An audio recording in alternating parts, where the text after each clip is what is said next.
Tous en uniforme, ces messieurs et dames sont membres de l'église de la Grande Commission du Togo. Et cette journée de samedi restera gravée dans leur mémoire car, en marge de la convention de Pâques, ils célèbrent ce samedi le 25e anniversaire de la création de cette église, laquelle église a fait de l'évangélisation son premier souci. Pour cela, à ce 25e anniversaire, les responsables de l'église se félicitent du travail abattu, même s'ils reconnaissent que la mission n'est toujours pas encore accomplie. C'est la mission que Jésus a confiée à l'église. Après sa résurrection, il a demandé à ses disciples d'aller faire de toutes les nations des disciples. Et dans cette mission, il y a l'annonce de la bonne nouvelle à toute la création.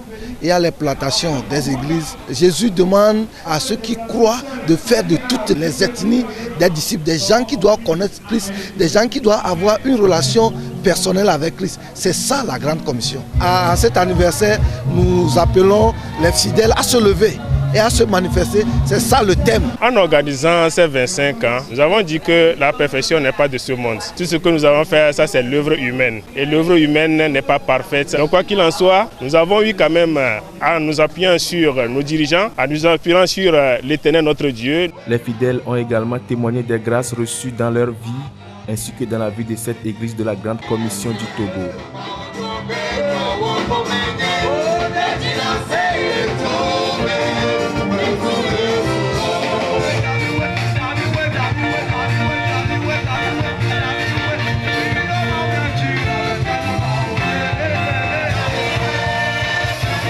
L'église a évolué sur le plan numérique et sur le plan spirituel. Puisque quand je suis venu, j'ai remarqué qu'il n'y avait pas assez de membres. Mais aujourd'hui, il y a beaucoup de membres. Donc ça prouve qu'il y a une évolution. Quand on commence quelque chose, on doit toujours évoluer dans la chose. Le parcours de l'église m'a beaucoup impressionné.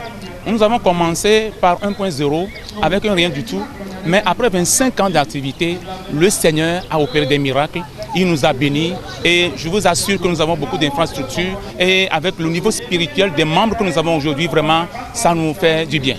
L'orateur du jour, c'est l'évangéliste Emmanuel Kodjo Adedje.